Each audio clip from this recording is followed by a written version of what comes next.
After protracted negotiations, the Kenya Railway Corporation and the Kenya Wildlife Services have agreed on a tentative route for the standard gauge railway over the Nairobi National Park. The length of the bridge that will be employed in the process is 6 kilometers, and on average, it will be 18 meters above the ground. At its shortest point, it will be 8 meters, but at its highest point, it will be 41 meters. Then we'll have the noise deflectors so that any noise is deflected upwards rather than onto the ground. And the pillars, the bridge pillars, will be at least 32 meters apart. I read and I hear, and even in the presentation you've got, it still says the railway will go through the national park. It will go over the national park, and that is very different. From a housefly to a giraffe, there will be free passage once this construction is completed. The bridge will be constructed in 3 phases, the first being 2.2 kilometers, the second 2.1 kilometers, and the final one 1.7 kilometers. The Nairobi to Suswa section of the SGR, identified as Phase 2A, will be 85% financed by the China Exim Bank to the tune of 150 billion shillings.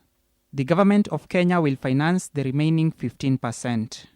What do you think she'd be saying today? The project, however, still faces a major regulatory hurdle. Kenya Railways will undertake the environmental and social impact assessment along the entire route, and this includes, in fact, the national park.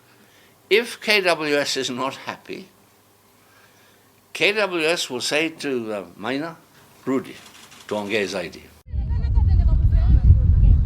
The environmental and social impact assessment is expected to take not more than 3 months.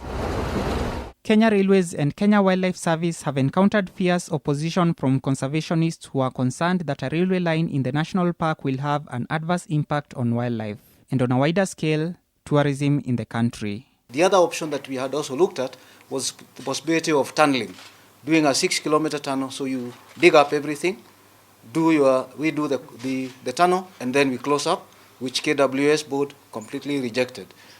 Those options are much cheaper to deal with than the bridge that we are currently constructing.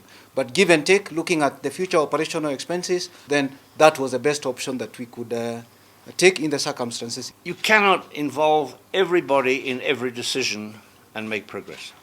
Alex Mwangi, NTV Business.